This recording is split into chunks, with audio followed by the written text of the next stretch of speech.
इसमें हम जानते हैं कि आप अपने मोबाइल या लैपटॉप में इंटरनेट को कैसे एक्सेस कर सकते हैं।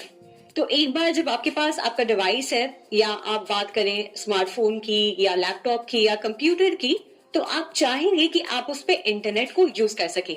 तो अपने डिवाइस में इंटरनेट को यूज करने के लिए आपको दो चीजों की जरूरत पड़ती है। सबसे पहले आईएसपी यानी कि फुल फॉर्म कहिए उसका, तो इंटरनेट सर्विस प्रोवाइडर, और दूसरा है मॉडेम।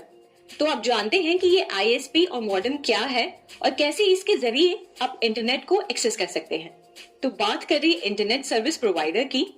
इंटरनेट सर्विस प्रोवाइडर एक ऐसी कंपनी या एक ऐसी ऑर्गेनाइजेशन होती है जो इंटरनेट का इस्तेमाल करते हुए यूजर्स को इंटरनेट एक्सेस और रिलेटेड सर्विसेज प्रोवाइड करती है। ये सर्विसेज को आमतौर पर इंटरनेट कनेक्शन के रूप में प्रोवाइड किया जाता है, जिससे लोग वेबसाइट्स को विजिट कर सकें, ईमेल्स भेज सकें और ऑनलाइन एक्टिविटीज परफॉर्म कर सकें।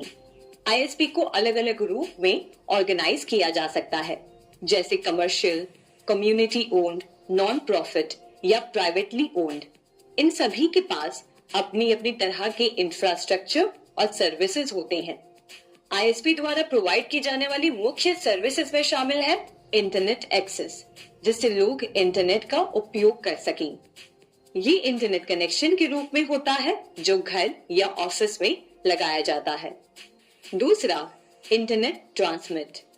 आईएसपीज इंटरनेट डेटा को यूजर्स तक ट्रांसमिट करते हैं, जिससे लोग इंटरनेट से कनेक्टेड रह सकें। तीसरा, डोमेन नेम सिस्टम।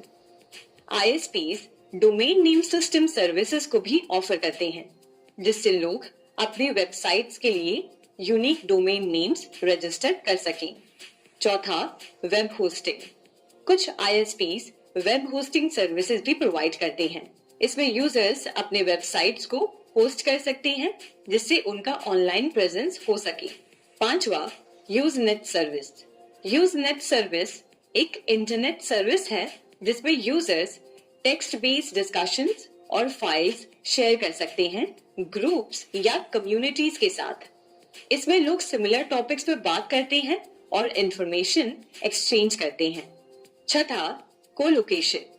कोलोकेशन का मतलब है कि आप अपना कंप्यूटर सर्वर या नेटवर्किंग इक्विपमेंट आईएसपी के डेटा सेंटर में रख सकते हैं।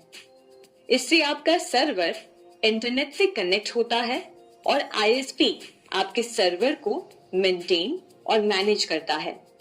ये सर्विस उन लोगों के लिए है जो अपने सर्वर को सिक्योर और रिलायबल जगह पर रखना चाहते हैं।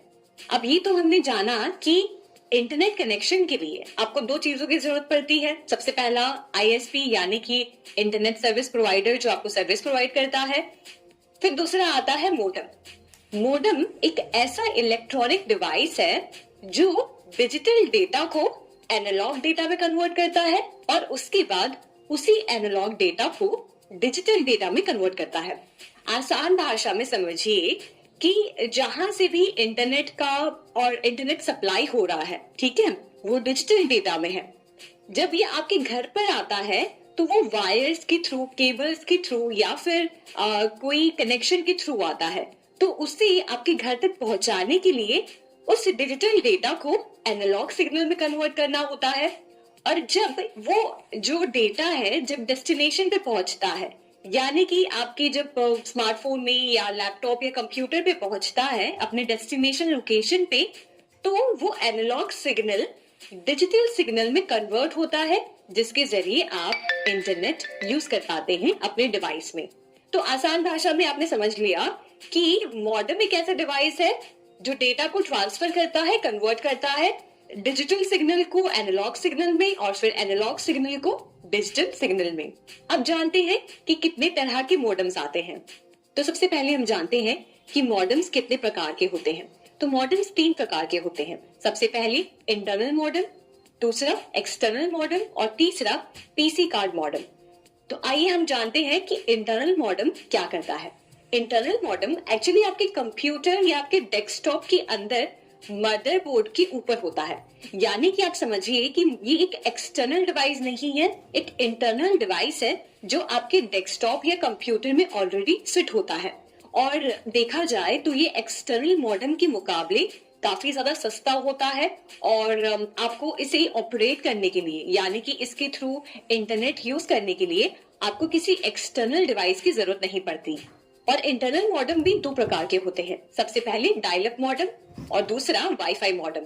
डायल अप मॉडेम को यूज करने के लिए आपको टेलीफोन लाइन की जरूरत पड़ती है और कुछ लॉगिन क्रेडेंशियल्स की जरूरत पड़ती है जिसके थ्रू आप उसमें लॉग इन करते हैं।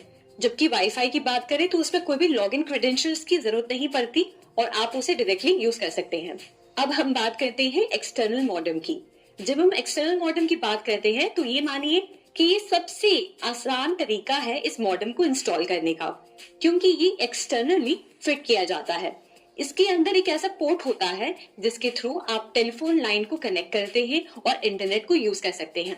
और सबसे खास बात ये कि ये एक अलग स्विच से कनेक्टेड होता है जिसकी वजह से जब आप इंटरनेट को यूज नहीं करना चाहते तो आप इसके बटन को टर्न ऑफ कर सकते हैं और इंटरनेट कनेक्शन बंद हो जाता है, और जब आप इसे यूज करना चाहते हैं तो इसे स्विच ऑन कर सकते हैं।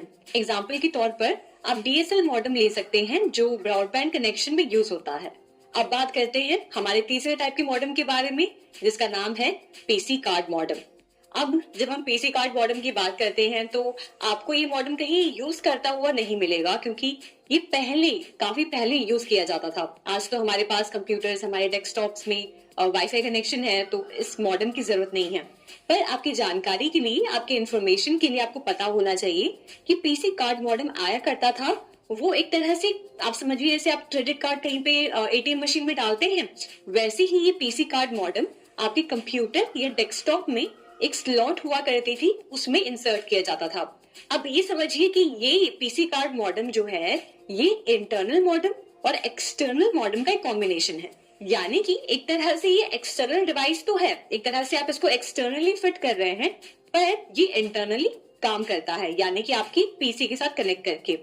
तो ये फिलहाल अभी यूज नहीं होता है, बट आपकी जानकारी के लिए आपको जानना चाहिए कि पीसी कार्ड मॉडेम भी एक तरह का मॉडेम था जो पहले यूज किया जाता था।